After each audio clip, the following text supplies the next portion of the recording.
Hello' বন্ধুসকল, সকলোকে স্বাগতম জনাইছোঁ। মই কুলদীপ, আপোনালোকক মোৰ চেনেলটোলৈ। আৰু আজি অলপ ওলাই আহিছিলোঁ। আচলতে ব্লগ বনোৱাৰ কথা নাছিলে। প্ৰথমতে গাড়ীত এখন তেল ভৰাই লওঁ। গাড়ীত তেল একেবাৰে নাই, কোন মুহূৰ্তত বন্ধ হৈ ঠিক নাই।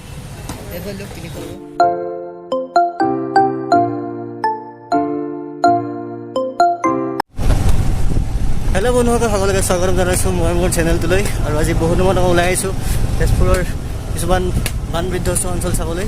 আৰু এইফালে খুব বেছি ক্ষতি হৈছিলে বানপানীত, গতিকে এইফালে আমি আহিছোঁ চাবলৈ কিমানখিনি ক্ষতি হৈছে। যাব পৰা নাছিলোঁ এইকেইদিন, খুব পানীত অঞ্চলবোৰ ডুবি আছিলোঁ।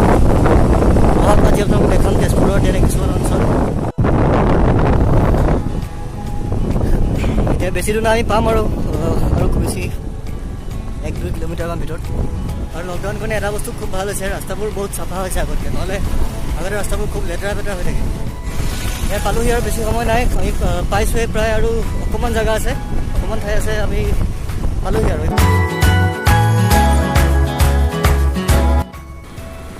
এইখিনি ঠাইত দুদিন আগলৈকে নাও চলিছিলে। সেই বাইকখন যে দেখিছে সন্মুখত, সেইখিনি গোটেই নাও চলি আছে। শুকাইছে এতিয়া, পানী চাওক, পানীবোৰ শুকাইছে এতিয়া, কিন্তু বহুতখিনি আছে পানী। ইমান পানী নাথাকে আচলতে বাকী দিনত।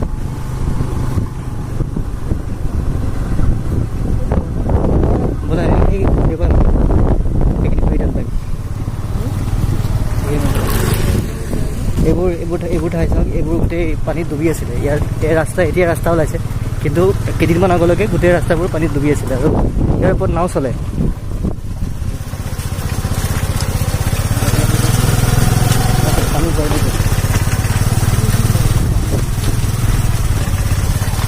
মানুহবোৰ কিমান কষ্টত আছে, এতিয়াও আছে কষ্টত বহুত।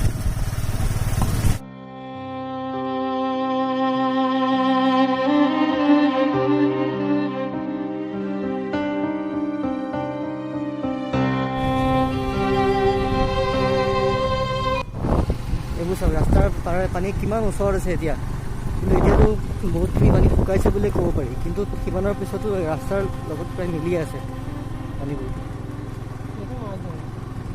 মাছ ধৰি আছে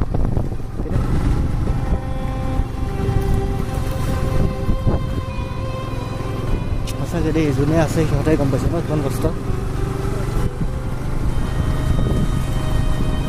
আৰু এইটো আচলতে এইবাৰ বুলিয়ে নহয়, এইটো প্ৰত্যেক বছৰে এনেকুৱা হয়।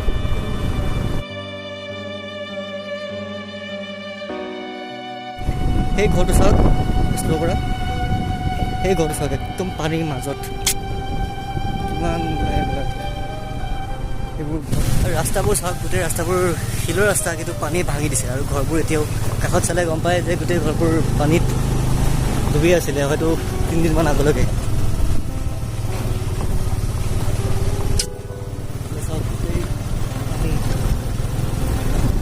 পানী এতিয়া শুকাইছে, কিন্তু শুকোৱাৰ পিছতো ক'ব পৰা হোৱা নাই যে পানী শুকাইছে বুলি। ক'ব যোনে আছে ইয়াতে সিহঁতে গম পাইছে যে কিমান কষ্ট হৈছে। আপোনালোকে দেখিলে কেনেকুৱা বেয়া পৰিস্থিতিৰ মাজত জীৱন কটাই আছে। আৰু এইবাৰ আমি ক'তো ওলাই আহিব নোৱাৰিলোঁ, কাৰণ কিয় এইবাৰ গোটেইবিলাক লকডাউন, বহুত পাৰ্মিশ্যন বহুত দৰকাৰ হয়। আৰু এইবাৰ নহ'লে আমি প্ৰত্যেক বছৰে ওলাই আহোঁ, আমি সহায় কৰোঁ ৰাইজৰ লগত লগ লাগি। আমি নিজৰ ফালৰ পৰাও কিবাকিবি বস্তু দান কৰোঁ। এইবাৰ আমি নোৱাৰিলোঁ আচলতে। এইবাৰ চাই থকাৰ বাহিৰে বেলেগ একো ৰাস্তা নাছিল আচলতে আমাৰ হাতত। তথাপিও যিমানখিনি পাৰোঁ বা কোনোবাই বেলেগে কৰিছে তাত সহায় আগবঢ়াইছোঁ। প্ৰত্যেক বছৰলৈ এইবাৰ বন্দী বুলি ক'লেও ভুল নহয়। গতিকে আশা কৰোঁ অহা বছৰ নহওক এনেকুৱা। আৰু এইবাৰ যিটো পৰিস্থিতি চবতকৈ বেয়া এইবাৰ হৈছে পৰিস্থিতি।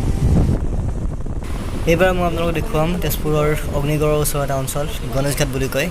এইখন হ'ল অগ্নিগড়, ঊষা অনিৰুদ্ধ। এদিন দেখাম বাৰু মই ইয়াত আহি পেলাই। এইখনে হৈছে অগ্নিগড়, আৰু সেইকাৰণে কয় তেজপুৰক প্ৰেমৰ নগৰী বুলি। ঊষা অনিৰুদ্ধৰ গোটেই কাহিনী ইয়াতে লিপিবদ্ধ কৰা আছে, শিলত অঁকা আছে, আৰু সেইকাৰণে কয় প্ৰেমৰ নগৰী বুলি। এইখন অগ্নিগড় হয়, আপোনালোকে আহিব যদি অহা নাই। আৰু এইটো বন্ধ কৰি থোৱা আছে চাগে। পিছত মই যদি আহিম, আহি দেখুৱাম আপোনালোকক অগ্নিগড়ৰ ভিতৰখন। যিসকলে দেখিছেতো দেখিছেই, যিসকলে দেখা নাই তেওঁলোকে আহিব। আৰু যদি আহিব নোৱাৰে মই দেখুৱাম বাৰু ভিতৰখিনি। এবাৰ ইয়াৰ পৰা গোটেই সৰু পানী, এইবাৰ লৈছোঁ পানী লৈছিল ন, সৰহকৈ পানী ওলাইছিলে। এইটো টিকেট কাউণ্টাৰ, আহিলে তাত টিকেট ল'ব লাগিব। এইটো টিকেট কাউণ্টাৰ।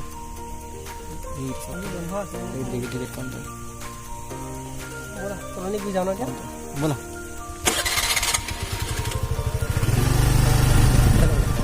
এতিয়া আমি আৰু এটা ইয়াৰ ওচৰৰে ঠাই এখনলৈ গৈ আছোঁ সেইখনক কয় গণেশ ঘাট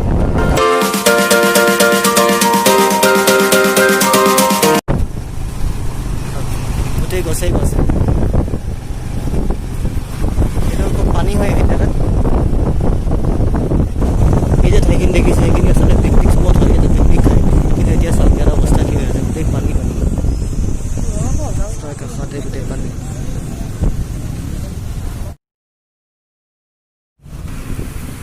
এইখিনিতে পাৰ্কিং কৰি দিওঁ তাৰপিছত আৰামছে দেখুৱাই আছোঁ আপোনালোকক সকলোবোৰ ক'ত কি আছে কি নাই বহুত দিন অহা নাই এইফালে এইখিনি হ'ল গণেশ ঘাট আৰু ইয়াৰ পৰা আমি দেখা পাওঁ গোটেই নদীখন এই চিৰিকেইটা যে দেখিছে ইয়াত গোটেই পানীত ডুবি আছিলে এটাও চিৰি দেখা পোৱা অৱস্থাত নাছিলে এতিয়া যি নহওক দুদিনমানৰ আগলৈকে এইবোৰ দেখা পোৱা নগৈছিলে ইয়াতে সেইকাৰণে লিখিও দিছে ইয়াতে ওপৰত যাব মানা কৰিছে বাঁহ বান্ধি দিছে কাৰণ প্ৰত্যেক বছৰে ইয়াতে দুৰ্ঘটনা হয় চব চিৰি ডুবি থাকে আৰু সেইফালে চাওক আৰু গোটেই নদীখনত চালে গম পাব যে কিবা কিবি ধেৰ বস্তু ভাঙি আহিছে কাৰ কি আহিছে নাজানো আৰু বেয়া লগা হৈছে দেখি পেলাই আৰু মাজত মানে বহুত সোঁত নদীখনৰ পানী শব্দৰ সাংঘাতিক সোঁত ইফালে কলীয়াভোমোৰা দলংখনো আছিলে আপোনালোকে দেখা নাপাব হয়তো এয়া চিৰিত জোখ মাখৰ কাৰণে কিবা বনাই থোৱা আছে এইবোৰ যাতে পানীৰ লেভেলটো গম পাই থাকে মানুহে যিটো বিপদ সীমা বুলি কয় এই কেইদিনমান আগলৈকে চিৰিবোৰ ডুবি আছিলে গোটেইখিনি এতিয়া হয়তো অকণ ওলাইছে আৰু তললৈকে চাওক নদীখন ব্ৰহ্মপুত্ৰ